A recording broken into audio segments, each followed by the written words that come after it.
Hey guys, it's Brother Omni. This week, lesson 3, we're talking minimum viable products. MVP is what we call them. Last week, during lesson 2, you were introduced to the concept, especially as you looked at Veritas Medical and how they used an MVP as they tried to build their product and sell it. You saw some Udacity lectures. We included those same lectures in this week's material because this week you're actually going to be creating your own MVP for your product, for your business. So we want to talk about it. I want to give you some kind of just broad overview strokes of what an MVP is to help you understand it. Understanding that the Udacity lectures is really where you're going to get most of your information. But I just wanted to kind of point you in the right direction and give you some info behind it. So first of all, let's talk what it is. It's something tangible. It's to represent the look and feel of your business. Now, as I think of MVP, I actually thought of the movie Gremlins. I know it's a throwback for us, but I just wanted to show you the clip at the beginning to help you visualize a little bit what an MVP is. Well, friends, you do have a lot of interesting artifacts here, but there's one thing you don't have. And what's that? Well, let me show you. I got it right here. I'm an inventor. I made this, the Bathroom Buddy. It's the invention of the century, friends. It eliminates the need to carry heavy luggage and things when you travel. Now, you got yourself your shaving mirror. You got yourself your toothbrush. You got yourself a toothpick. You got toenail clippers. You got nail file. You got yourself a dental mirror. This is going to revolutionize traveling. Now, let's just say, for the sake of argument, that you're on a bus or a plane or a train. You forgot to brush your teeth. You got yourself a bad case of dragon breath. Bad breath. Now, what do? No problem, friends. All you do is you take your toothbrush out and you push this button. That's no problem. That's absolutely no problem. Cleans up easily. Hopefully your MVP functions a little bit better than his does, but it's that idea. It's something tangible, physical that you can show someone and they can get an idea of what you're trying to do. And so that's the next point that I want to make is why do we do MVPs? It helps potential customers, partners, and investors understand your value proposition. That's really it. You're going to go out, an integral part of what you're doing for your business model canvas is to go out and interview people. You're talking to potential customers, you're talking to potential investors, partners, you're talking to all these different people.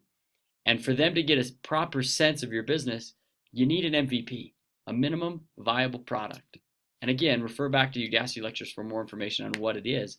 But this is why we do it. You need something physical and tangible. So a lot of students get a little confused as to how they're to make their product. And so just let me tell you what I'm expecting, what I'm looking for. If your product is physical, I do want you to physically create something. A student one semester actually created some Harry Potter wands out of wood. And so I wanted him to make one. And so he did, and he took pictures of it, and that was his MVP. That's what he submitted to me. And then when he went out and talked to people, he actually physically showed them the wand, let them hold it and touch it and feel it. A lot of students will create a website or maybe a service-based business, and the portal for that service-based business is through the website. And so in this instance, I want you to create a website. Actually go on to a Wix.com or some sort of website creation service and create a functioning website with links that explain your product, explain your service, or whatever it is that you're trying to create, that explain your value proposition. Basically make a website that functions. Doesn't have all the bells and whistles, but enough so that I can go on as a potential customer, as a potential investor, as a potential partner, look at it and get it sorted out and figure out what you're all about. If you're creating an app, a lot of students create apps and I think they're great ideas and they can do really well. If you're creating an app, then what I want for that is PowerPoint. I want you to create PowerPoint slides that would look like a phone, right? Have an outline of a phone, and then inside the screen of the phone, you're going to have information of what your app would look like. Okay, multiple slides. What will the interface? What do you want the interface to look like? Obviously, you can't really create it because of all the technology that's going to be involved in it, but you can create on a PowerPoint slide pictures of what you want the app to look like and how the interface would be. And then finally, brick and mortar. Some students through the semesters have had ideas, for stores, for selling things, for gyms and things like that. If that's the case, then draw up a floor plan of what you want it to look like. If it's a gym, show me on the floor plan which equipment's going to be where. If it's a boutique store, show me within the floor plan where you're going to sell each thing. Hopefully all that makes sense. So those are the 4 types of businesses essentially that we get, and that's how you create. That's what I'm going to be looking for the MVPs. If you have questions, please reach out. If you want to brainstorm MVPs, please reach out and let me know.